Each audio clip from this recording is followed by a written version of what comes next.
Good afternoon.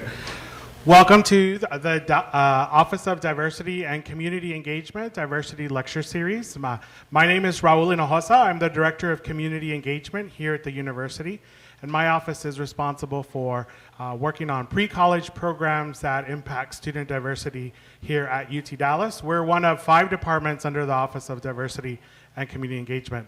It's my pleasure today to serve as the moderator of our lecture series, and so my job will be to just keep things flowing. That's what I'll be doing. So this is our 3rd part of the series, and we're glad you're here.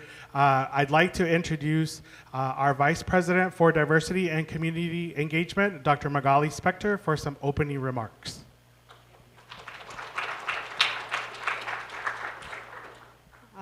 Well, welcome to our Diversity Lecture Series. Like Raul said, thank you, Raul, for the introduction.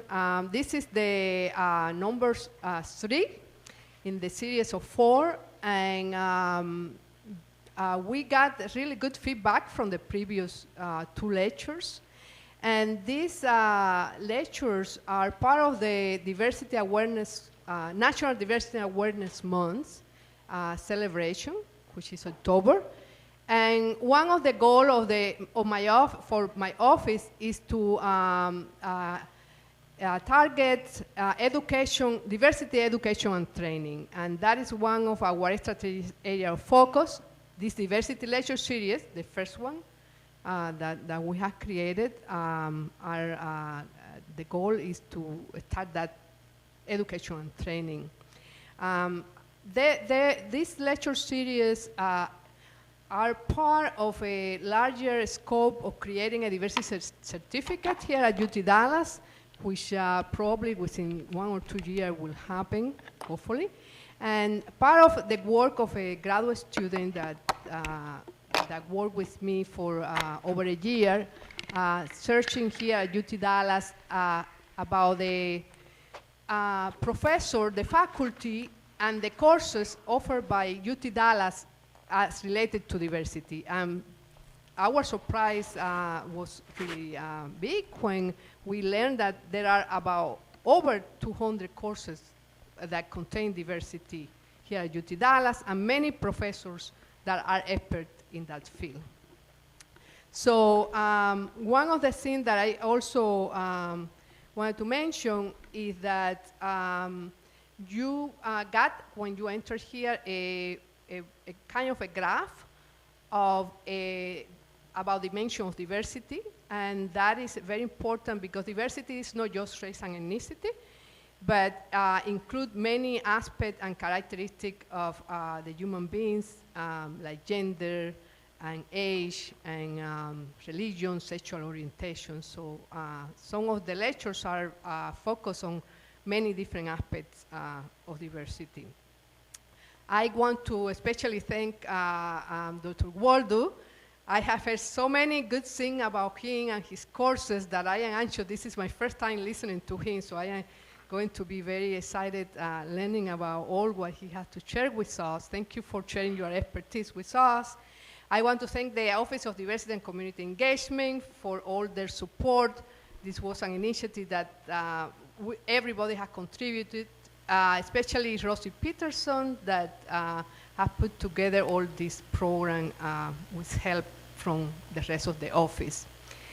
So I want to invite here Dean Percool to tell us a little bit about Dr. Waldo, and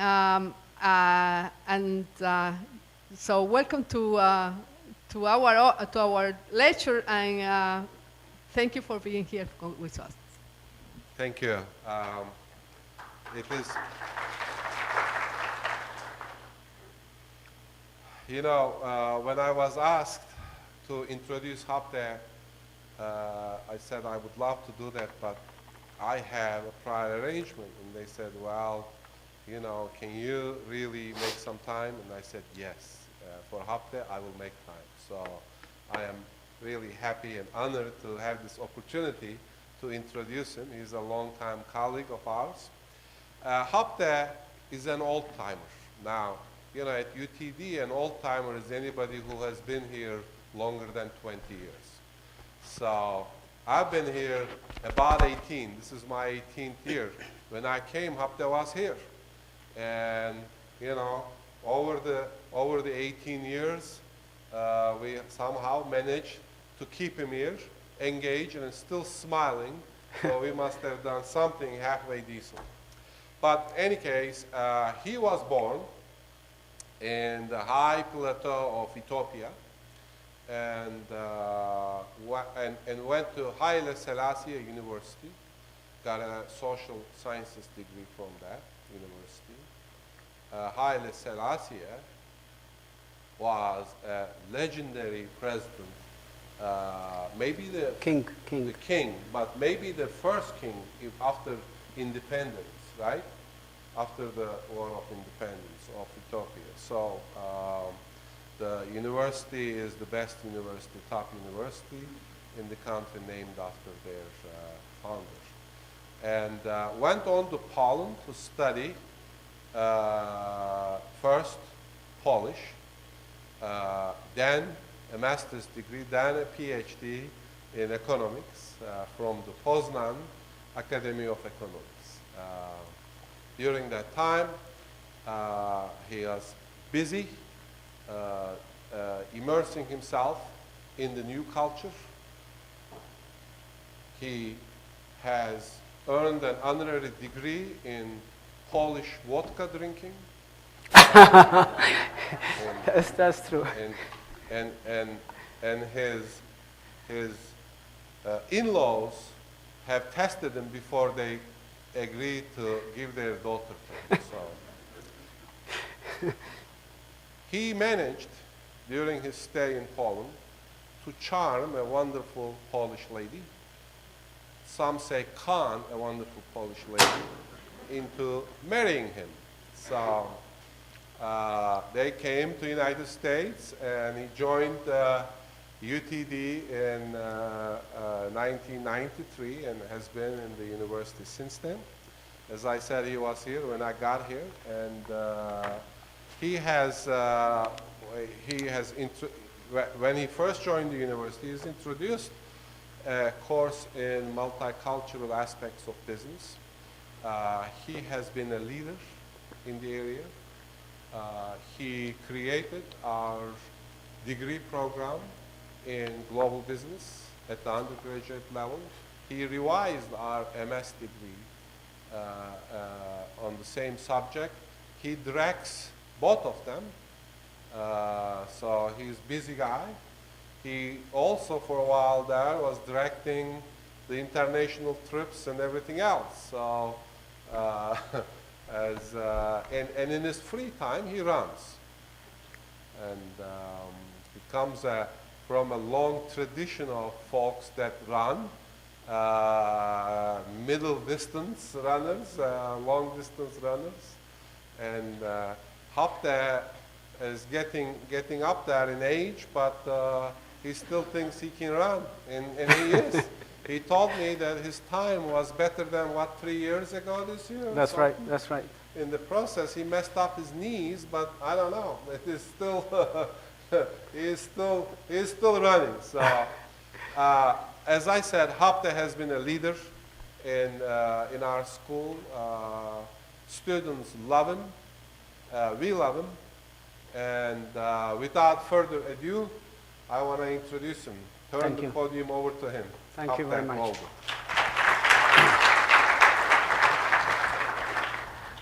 I must admit, this is the first time the dean has spent so much time to talk about an individual, so I'm very suspicious.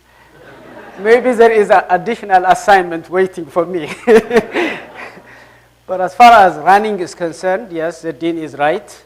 I have been trying to, in fact, to make him run with us because we are of the same age. I'm running, but he's running big institutions. So, but one day maybe I will be able to convince him to run. His spouse wants him to run, and I'm trying my best. In fact, one day I'll make him run before I die. So that's, thank you.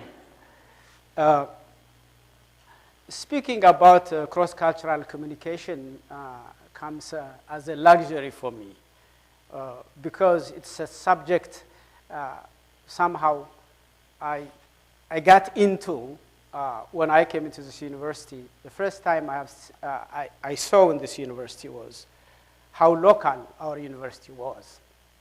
So I was teaching global business, international marketing.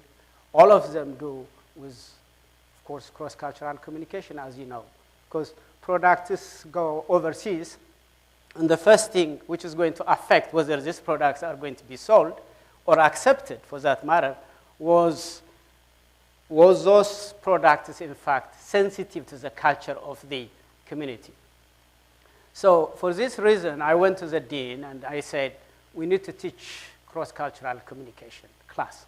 So I began with almost being naive, because the first time when I was trying to teach it, somebody was looking at me and said, so are you really communicating? No, I was not communicating, because you have an accent, you come to a new environment from a foreign country, and here you are trying to convince a very sophisticated, audience who knew the English language much better than I did, and still they are better than my students. Do communicate better. Maybe they don't write better than I do, but definitely they speak. So under this challenge situation, I thought about crafting how cross-cultural communication should be taught. It was not, teaching is easy because you talk to people and then they, they cram it and then they leave it. But I also asked my dean if he could allow me to take my students abroad. Because when I was in Europe, the first thing Europeans showed me was at the end of May, they were ready to pack and travel around Europe. If not Europe, in Latin America, in Africa, in Southeast Asia. So when I came here, we're dealing with students almost 100%. I'm talking about 1993, who never left the country. So how am I going to teach this course? So that's how, in fact, my love to cross-cultural communication came. So I had to learn myself. I'm an economist, but honestly, my publication is in cross-cultural communication, not in economics. What I have found interesting in cross-cultural communication is a lot of people have difficulties of articulating what cross-cultural communication is.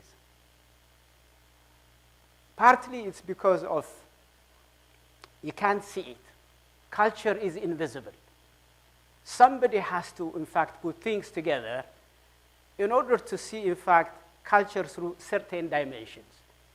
People believe when they see those dimensions, but when you are telling them, a lot of people think it's a story. So I am unique in that aspect, that maybe I don't understand culture, so I try to measure it. So first, I thought it was a crazy idea, but later on, when some journalists accepted it, I began to think about it. So let's talk about how to communicate, in fact, culturally. The first thing I would do is, if you really want to talk about cross-cultural communication, try to understand what culture is. So what I was trying to put here is, as you can see, the meaning of culture is addressed by many, first of all. So because many talk about culture, it becomes very complex. So audience like you, students, will be taught by anthropologists, by historians, by organizational theorists. So each of them is trying to explain, in fact, what culture is. I would restrict myself to these 4 basic cultural definitions. I think the first people who talk about culture, and I can relate myself to them, is anthropologists. The anthropologists have a better look at culture because they are dealing with controlled population. When they control it, they can see, in fact, everything. And then based on that, they can really develop cultural dimensions which help us to grasp what culture of a specific country is. If you see the definitions, there is a common denominator of all these, whether it's an anthropological approach, whether it's a socio-historical approach, or ecological approach or organizational theorist. But the last person, Hofstede, Gerd Hofstede, a Dutch theorist, is the one who, in fact, popularized how culture should be interpreted by managers, how it should be interpreted. He's the first one. The reason why he became a champion of cross-cultural communication is incidental. In the 1960s, IBM was losing money. IBM was throughout the world, but didn't know how to motivate people. So they began, in fact, they approached him. He's an anthropologist, so if you could tell them something. So he sent a survey, over 160,000 survey, which of course eliminated some of them, from 40 countries, and based on that, he built, in fact, the so-called 4 cultural dimensions, and later on, he will develop another one, which he called it Confucius dynamism, because his first 4 cultural dimensions were based on Europeans and American culture, and then he went all the way to Asia to find out there is a 5th cultural dimension. In fact, in my research with my colleagues, we have 11 cultural dimensions which we apply. One of the criticism Hofstede has in managing this cross-cultural communication or advising as a consultant is there is a dichotomy always in his views. He would say collective versus individual, but something in between, for example, hierarchical. He would talk about masculinity versus femininity, but there is something in between. There is control, subjugation, and harmony. So there is a third dimension which is missing from his views. So others are, in fact, adding those cultural dimensions to have a complete view of a culture. But nevertheless, he is the most cited, researcher. He's getting old. I had the pleasure to have dinner with him in Paderborn in 1999. When he saw me, he said, "You are Ethiopian by origin." So you can see his anthropological background tells him, in fact, to read even people's face. I gave him a paper I was writing. He never responded. So you can imagine how, how corrupt you can be when you are famous. But I keep on criticizing him and all because he never responded to my papers. Here is why individuals, organizations, and countries fail to communicate with each other. For that matter, why the Democrats and the Republicans in a country like the United States fail to communicate. And it cost us $24 billion US. This is only, a weak debacle, correct? But think about the rest of the world, 260 nations. They are battling with each other on many issues. Think about organizations, business, corporate organizations, which are moving from country to country and have disputes all the time. We lost money in Latin America because we didn't know how to communicate. Communication is something which you have to do if you want to push your products and earn money, correct? So we don't have any option but to communicate and to make a deal. In fact, the Asians say any deal is a good deal as long as we stay negotiating. Any deal. So you can't say, I can't agree with you if you were going to be following a Confucius philosophy, how to keep, in fact, your partner engaged all the time, then the deal is on. It's not off. And so I try to find out why there is a miscommunication. Let's begin with the problem. The problem is saying, for example, when I came to America, America is a melting pot, they said. What? Guess what? They told me it's a melting pot. I'm married to a European. I visit an Ethiopian family. This is 1993. And this woman who was nice enough to invite us comments, "Whoa, she's She looks like us. She behaves like us. What did you expect? I told her. So already she had a perception about certain people. They are not like us. So how can I believe in the so-called melting pot? So I began to doubt the concept of melting pot from the very beginning. I don't think so, which means it's good news, because if you were going to accept this myth and we expect that everybody is the same, you will be disappointed. Tomorrow when you go somewhere else and you expect, we are all under God, we think the same way, then you will be disappointed when somebody is going to differ in opinions, correct? So I think we shouldn't accept the notion of melting pot. Perhaps it's an evolving, I would say, integrating society, you may say, but a melting pot is a misleading one. There is one problem. Based on that, also, we have projected similarities. When you hire somebody to your office, you want to see yourself in that person who is coming to your office. That's not bad. If you're a very religious person, I think this is what you should do, correct? Except after 3 days, you give that person an assignment, you will be disappointed, because that person needs instructions, that person needs some kind of guidance, etc., because that person's background is different than yours, correct? So the so-called projected similarity from the very beginning is a hindrance to communication. I think you should say, oh, this person is completely, I'm sure it's different than I am, but we're going to work it out.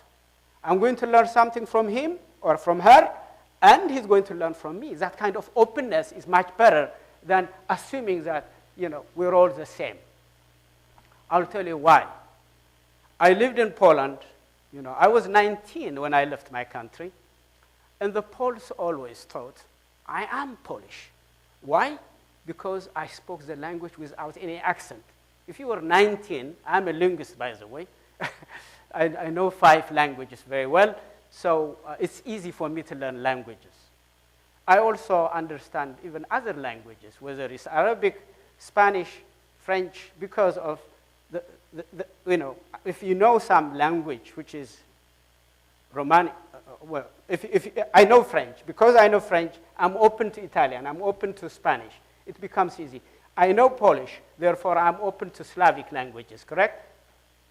So when I was in Russia in 1995, when a bunch of university professors went to Russia, the market completely disappeared, was not working very well. We couldn't get even fresh bread. So we were on a line, and the lady who was sitting like this, she was just giving brick, not bread, but completely, you can't eat it. And of course, a lot of my colleagues, including some university professors, which I'm not going to name here, were disappointed totally. I just said few words in Russian language because of my Polish background. The lady, forgetting about this line, which I was very embarrassed, she pulls a fresh bread and gives it to me. Because among all this, let's say, people who didn't want to say a single word, I was willing to speak her language. So language is very good. I was in Ukraine at one time, driving a Polish car when the Poles and the Ukrainians had conflict. It was a bad thing. I didn't know. I was set up. There was a Polish guy who told me, can you drive on this, on this boundary because the checkpoint is coming. So I drove. I showed my American passport. Everything was well. However, when he saw the Polish plate from behind, he is running with his gun to me. So I didn't say anything. I was shocked, but he punched me. And this is the first time I was punched in my life. And that was the last time, by the way. I've never been punched by anybody. But, there is this bad Ethiopian cultural background, very chauvinist view. A man cannot be beaten by a man. So that came as an instinct, and I am holding his throat, and he pulls his his pistol on me. My God, I thought this is becoming really tough. So with this, I learned something. I didn't say anything to him.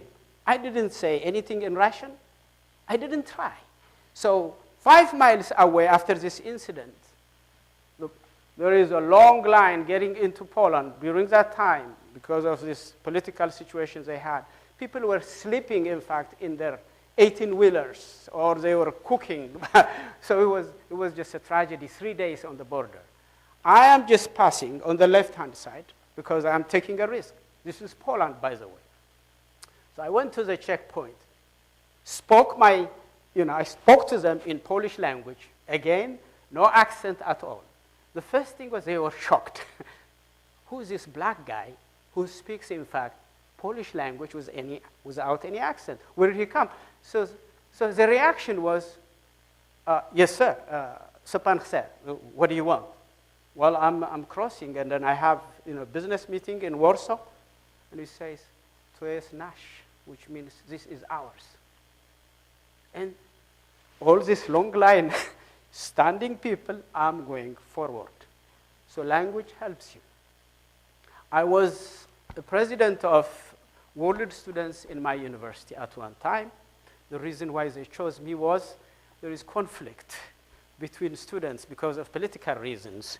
And for some reasons, I happen to be a person who is non-political. Whatever it was, they will elect me. I found out North Africans have a conflict with West Africans. Guess what the case was? Who speaks French better? That was the topic. Algerians were speaking with kind of Arabic and French mix, and of course Senegalese were offended that this is not French. After all, Senghor, who was a famous, president, and I think at one time he was in France, in the university, he always wanted, in fact, West Africans, especially the French-dominated ones, to speak, perfect French. But it's good to be in the middle. I am not from the French rule, nor I am from the British rule. Ethiopia happened to be a neutral country. All of a sudden, I became a mediator. But the good news is I speak a little bit of Arabic. I speak a little bit of French. Therefore, language was very helpful. So the lesson for all of you, for communication in general, is try your best. Try your best to speak few words. If you are too old like me, I have not picked any language after I came from Europe, and I am ashamed about that. But I think at least you can formulate a sentence. The only sentence which really, which was not well received was when I took students to Shanghai. In Shanghai, some Chinese bad boys told me to say something. That word happens to be, I love you. And in China, you don't say these words as much as you can say it in Europe or here in America. So, so some people were offended when I say this word.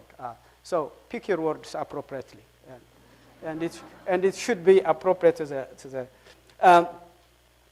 The other factor which makes holding cultural values as constant. Trust me, I research, and when I am trying to in fact put what was 10 years ago in Russia and what is today, I found out countries, cultures are moving forward. There is convergence. So never hold your attitude about others constant. That's the problem. See, when you go, for example, to, this includes even Mexico. In my research, I found out the Mexicans, certain especially specific groups, educated ones, professional ones, and female. The three groups were coming closer to the American culture, whereas the overall population shows me still cultural difference, significant cultural difference between the United States and Mexico. That means there is something going on. Cultures are changing, but not totally. So accept culture as divergent and convergent. The divergence nature will always be there as long as societies are divided into agrarians as well as manufacturers or post-industrialized, societies. There will be always changes. Until then, the best thing I think you can learn from here is people are changing. The Chinese students who are today, in 5 years, they will be different because this is an emerging economy, and I can tell you that. I took students, cohort MBA students, to Mexico, Monterrey. It was about 4 or 5 years ago. I thought the Indians and the Chinese students, who seem to be very conservative in the school, will be conservative while I'm taking them out. No, they were different. The Americans were the ones who were conservative. The Americans were the ones who were reserved to go somewhere at night or to spend, even the spending habit for the Asians was, in fact, more than the Americans. So I had to go out of the country to see the real culture, the real culture. So holding culture is one of the problems, why we have stereotyping, categorizing people, because we hold our thoughts about others constant. I'm a father of 3 kids. My kids are changing every 6 months, especially when it goes into money. They want money. They told me they will not, and then they change. But complexity of culture. Here is an interesting question. When you talk about a person's culture, mostly we see the surface culture, correct? How are Americans perceived overseas? Oh, Americans, they chew gum. They put their legs on the table. They are arrogant. They are loud, correct? How much of it is true? Quiz. How much of it is true? It depends. It's a situation, the environment really. So what you are reading is an American from outside, the outer cover of an American culture. But think about this sophisticated negotiation which was going on between Republicans and Democrats. How information was sealed from each other. They couldn't communicate even. So the deep value of the ideology of the culture of the two parties is so much indebted deeper. You're not going to get what you want. So the outer cover is something else. The inner culture is something else. So people always read only the outer cover. The inner cover, it needs a lot of research, a lot of, in fact, observation.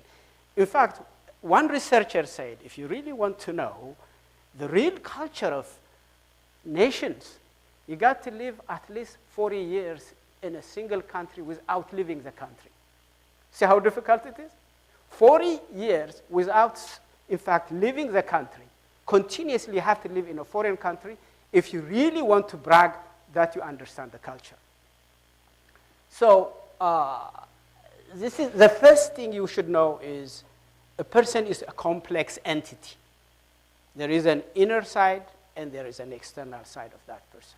But always, oh, look, these guys, how they walk, how they talk. So always we make judgments. No, don't make judgments because that person who is, jumping while he's walking, but when he sits and talks about his own feelings, he's a different person.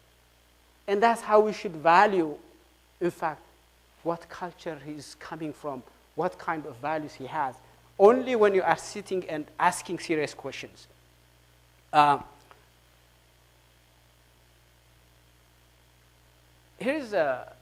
was in Oregon to help, in fact, one of the universities, cross-cultural communication. I was there a long time ago, and at night in Oregon, you feel so depressed because it's raining, and I couldn't go anywhere, even to a bar. I sat down, and then I really wanted to, in fact, put all this together. What is it? Who am I? Who is a person today? What kind of culture do you represent? Apparently, each of us, and imagine yourself also, there is what we call Americanism, the national culture, the American value. But there is also the organizational culture or institutional culture. UTD has its own culture nowadays. And as we become even stronger and stronger, UTD is going to have its strong identity. Then you have what we call professional culture. Professional culture is that medical doctors, for example, lawyers have their own culture. So when you are thinking about modern person, cosmopolitan citizen today, this is a person who is, in fact, the outcome of the interaction of the three together. He is an American, he is a professional, he also manifests the culture of the institution he or she works for. Especially if you are over 10 years in an institution, you can brag about the culture of that. So what does this mean to cross-cultural communication? That means nations are moving from this or from single OC or PC into this kind of situation. That's why we have cultural convergence coming at this time, during this globalization, because people are mobile, because people want to control their money and the products. They really want to go somewhere else, so traveling has become easier. When I was in Europe as a student, I couldn't see my parents for 13 years. I didn't have money. It was expensive. Secondly, there was no even connection if I wanted to go. Today, I'm lucky. If something happens back home, I can just talk to my dean and say, I want to go somewhere else because this is critical. So things are changing. So because of this, the NCOC-PC is converging people's culture. So that means we can't really brag about our own identity or culture. Why? Because the organizational culture could be also a foreign corporation. It could be Japanese corporation, which is operating in this country, and it has been, in fact, brainwashing you within that organization. What kind of management? Should it be McGregor's X control, or should it be an American McGregor's Y management style? Or a Japanese, which is merging the two of them, and we call it Japanese management culture. So the other factor, which is also Americans, as they go overseas and they come, they have also their expatriates culture, putting it into the equation. Look, religion background, corporate culture, as we said. So the complexity of culture today is, in fact, bigger than it was before. There is one problem. When we talk about cross-cultural communication, we also talk about how we communicate, how we send messages. Think about it. If I was going to communicate, especially with an adversary partner, I'm coming from this side. Usually I'm using my cultural framework. When I craft a memo, when I write a letter, I am representing my own organization. Therefore, that culture is being transferred through the message I'm sending. Guess what? This person has also the same obligation. He or she is going to interpret the message with his own cultural context, correct?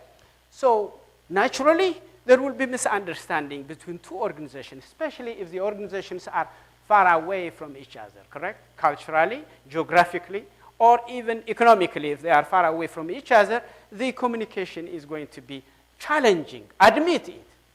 There is a third factor here, noise. The so-called third party. CNN is one. As the Republicans and the Democrats were trying to talk, CNN is ahead of it and is polluting the whole thing. Comments, speculate, correct? So as a result, the so-called communication was even hijacked by the so-called third party or interest group. So the interest group, of course, could be positive or negative. So as a result, what happens? The feedback is taking longer. If it's going to take longer, this guy becomes suspicious. Already, that person has made a statement this guy is an idiot. He's not responding to my message. So this is a reality which affects any entity, any organization. The so-called cultural context is quite natural. We can't help it. There will be some challenge, problems.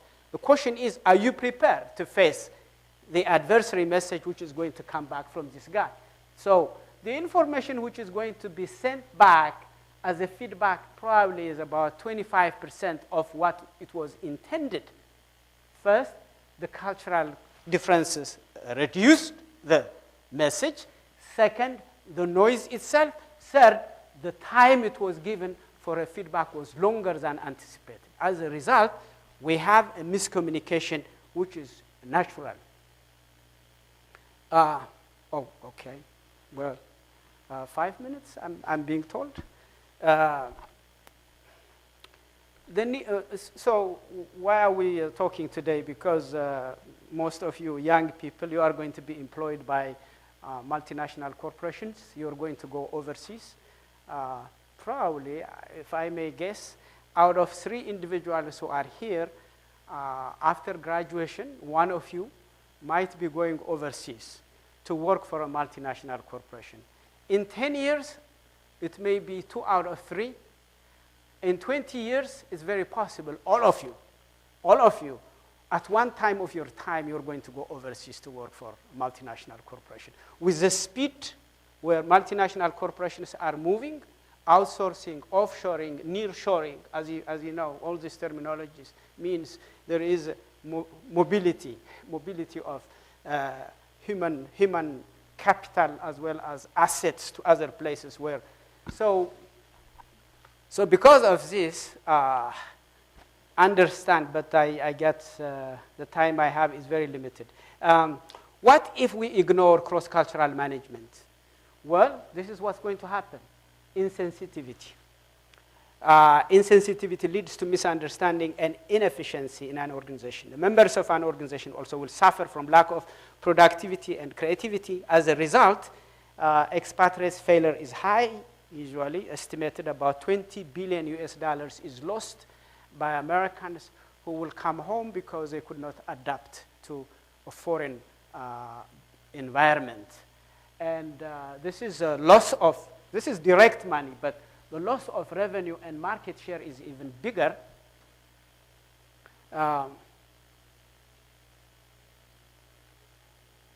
Here are some facts, in fact. High competition in a highly globalized market today. Most of the growth, the economic growth, is not happening from United States or even from Europe. Most of it is going to be from countries which we do not know them culturally. So this makes your life even tougher. Most of the economic development which you are going to see for the next 10 to 20 years is going to be, I'm going to shock you. In Africa, number 1, Latin America, Southeast Asia. In fact, the guy from CNN 360, remember what I'm talking about? Fareed Zakaria, in his book, while the world was red, the economic development for the last 10 years was very sketchy. The African nations registered from 5.7% to double-digit economic development. So, are you ready to go to Africa? Not yet. Because if I say tomorrow, I'm going to take students to Ethiopia to observe the double-digit economic development, one of the largest hydroelectric power, which is being built by Chinese, the conversion of the diesel, transportation into electric, the so-called belt lines. These are something which, countries had done it in 20 years, and a single country which was just yesterday dependent on other nations for food is just converging itself. This is just one country, but if you take most African countries, they are doing exactly the same. There is what we call the Chinese factor. The Chinese are, some people are saying that they are colonizing Africa. I say they are converging Africa from agrarian society to manufacturing. It's a good news for Africans. That means, but you don't know about those nations. You're going to learn about every country. And if you think Africa is one country, you're wrong. I did a research on African, in fact, cultures, West Africa, East Africa, and South Africa. I found out the three regions are absolutely different. For example, some of the countries were culturally similar with American culture than they were similar with each other or with one another. That tells you that there is a lot to explore as far as culture is concerned. So there were a lot of things, but I'm going to send you probably, because the time we have is limited, what are the things effective management, cross-cultural management really needs. Rule number one is understand that people's perception are usually selective, they are learned, they are culturally determined, they are relatively constant. Understand that. Now, rule number two, melting pot, projected similarity, forced similarities. Sometimes, in fact, I invented even this terminology, which is helpful. Sometimes we are also of the same nature. We are thinking because of the convergence I said. But sometimes people also identify themselves from the very beginning. I'm different. I'm different because my background is different. That's also wrong. There are similarities. So I guess understand that diversity is a blessing and it's a curse also. What is that curse? The curse one is short-lived. In a short period of time, you're going to have challenges. Those challenges are good challenges, correct? But if you think that diversity is always good, you will be disappointed. In the beginning, it's going to be challenging. But if you endure, if you spend money, if you spend time to work it out, then diversity is a great thing to celebrate. So that's why, first it will create ambiguity, confusion in the beginning, difficult in communication, reaching at a consensus, finally difficult in executing actions. Those are real problems of diversity.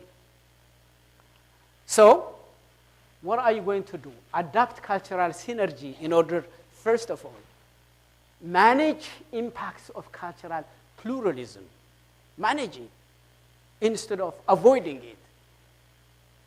Break the shell of permitted ignorance. Let's assume all of us are ignorant about other cultures. Let's admit this is a fact. You can't deny. Think of diversity. How do you do it?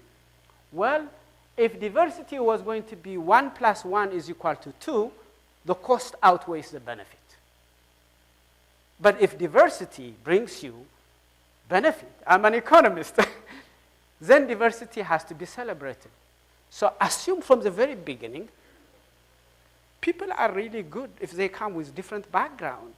Think about a chemist, a physicist, a mathematician, putting ideas together and converting it into a physical product and selling it.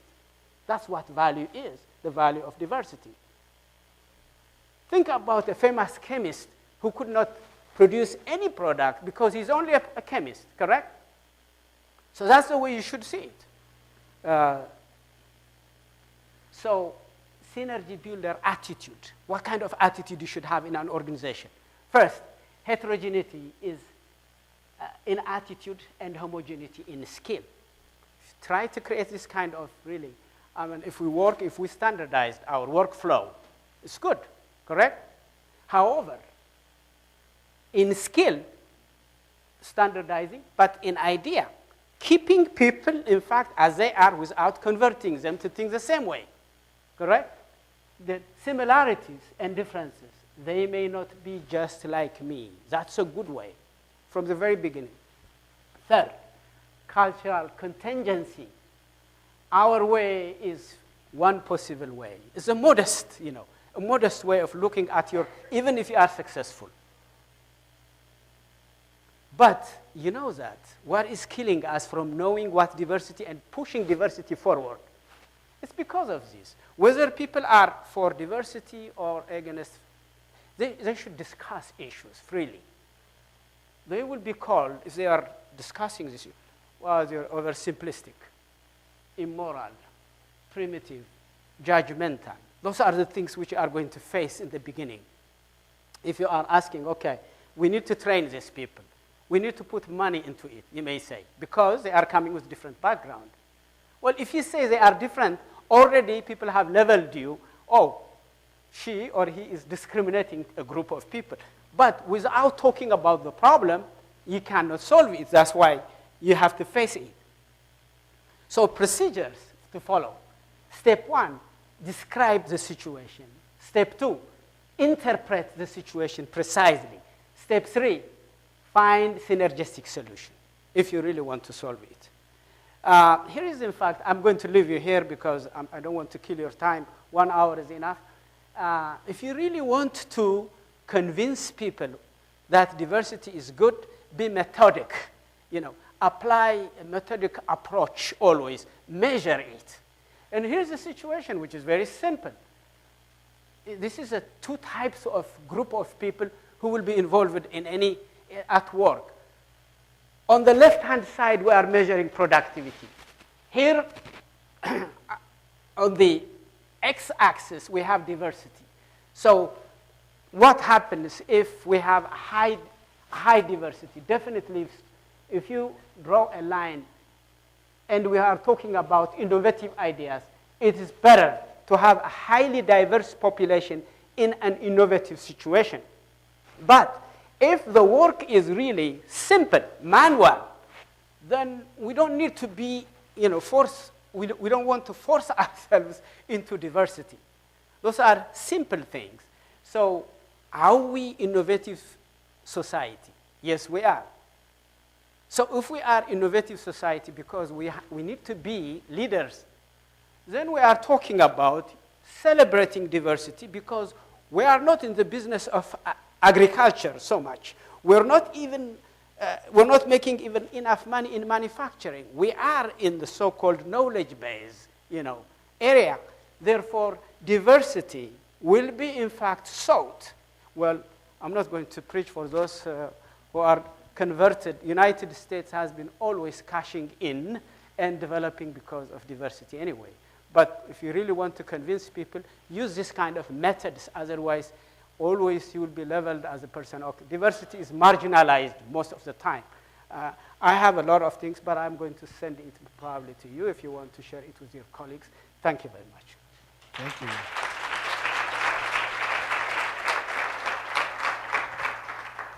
At this time, we'd like to open the floor for any questions that you may have of Dr. Waldo.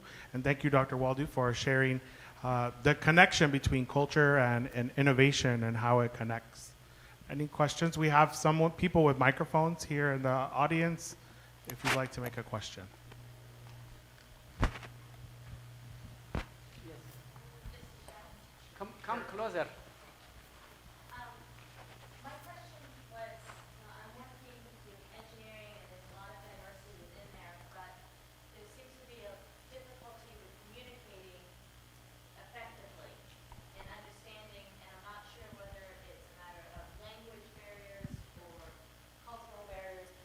But if the problem is not being addressed because one or more of the parties doesn't even see it as a problem, what would be the best way for that to be addressed if it's one-sided?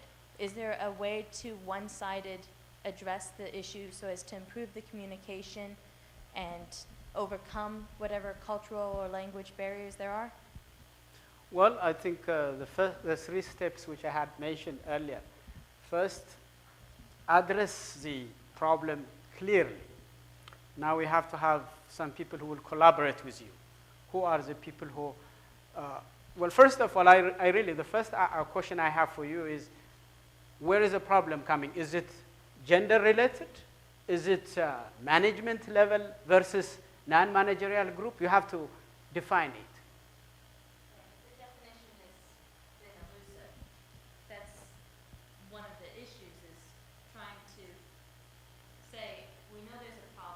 Right.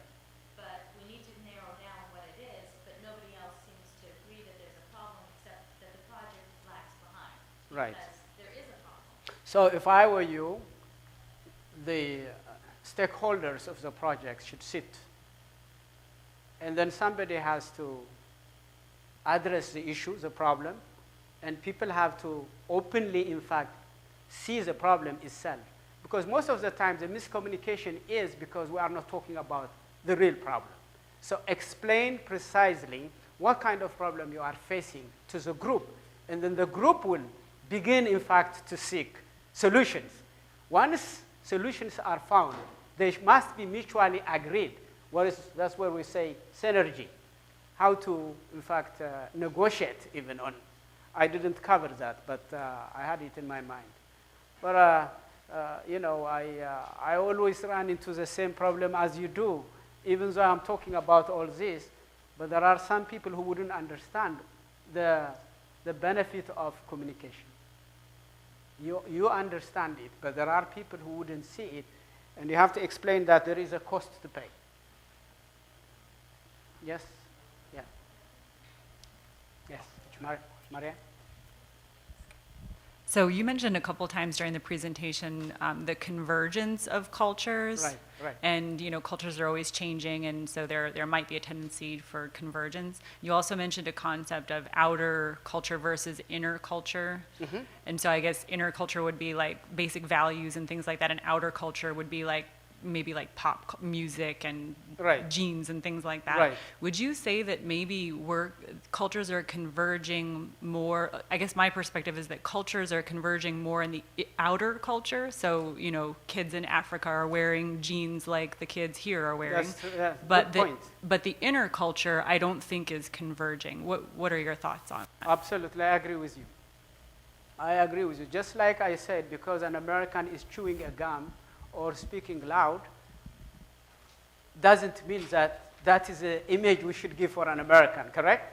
Same thing with the Africans. The Africans are watching CNN, and all of a sudden you see them just like people from downtown. I mean, but as they dress formally, finish university, negotiate, then basically their reference is going to be their own culture. And definitely there is more to this image is an external one. It really is, it doesn't make them to be Americans because they look like Americans. We've seen it, all of these syndicate fighters, most of them were educated in America. They were in America. They were, in fact, they had torn, you know, Levi's and long hair, and they look like 1969 hippies. But then when they go, they are different. Okay, any other question? Or did you address, what was the second question? I didn't know. Did I address your question? Yeah. Okay. Yes?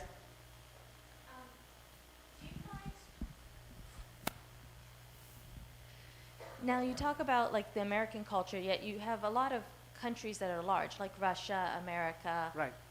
Brazil, and within them, I think you would agree that there's a lot of subcultures, because I know I lived in the Northeast, and then when I moved down here 10 years ago, it was as if I had stepped into a different country. And I was wondering if you have found in any of your research, is there a general consensus as to geographical boundaries in which you can then say, well, this is, as a general rule, if you are within 100 miles of an epicenter, that's going to have a similar inner culture in that epicenter? Is there some way to kind of gauge how far out from an epicenter of inner values culture you would be able to go before you would then be stepping over into another inner culture, even within the same nation? This is a sophisticated question. If you're asking me if there was any, inter-country cultural differences, or intra-country rather, intra-country cultural differences, the answer is yes. I was in Oregon, I told you. The Oregonians told me to slow down when I am talking, when I am walking. When I went to New York, they told me I'm too slow. That tells you, within America, there are subcultures also. But at the end of the day, if you take an American culture, if you were going to take samples from the 3 regions, put them together, and measure them against Russian culture, there is an American culture. So there is dynamism within, but when you are taking the whole culture and comparing it with others, still Americans are holding into their own culture. By the way, American culture is probably one of the most dynamic, changing.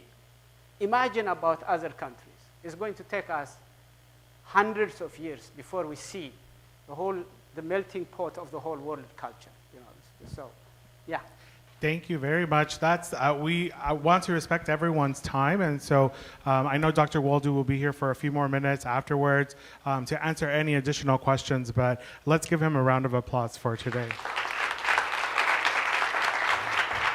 On behalf of the Office of Diversity and Community Engagement, we have a few items to recognize you for being part of our inaugural lecture series, and we thank you for sharing this knowledge and information with us today. So, yes. We want to remind everyone that you have a survey. Please complete your survey before you leave to give us feedback on today's session. And as part of National Diversity Month, we have a small reception with food from lots of different cultures right outside, including Ethiopian culture. For Dr. Waldo, we were sharing that as a special gift today. So make sure you stop by to enjoy with us and celebrate National Diversity Month, which is October. And we'll see you next week for our final lecture here in the same place at noon next Friday. Thank you. Thank you. Really appreciate it. Thank you very much. Thank you. Thank you.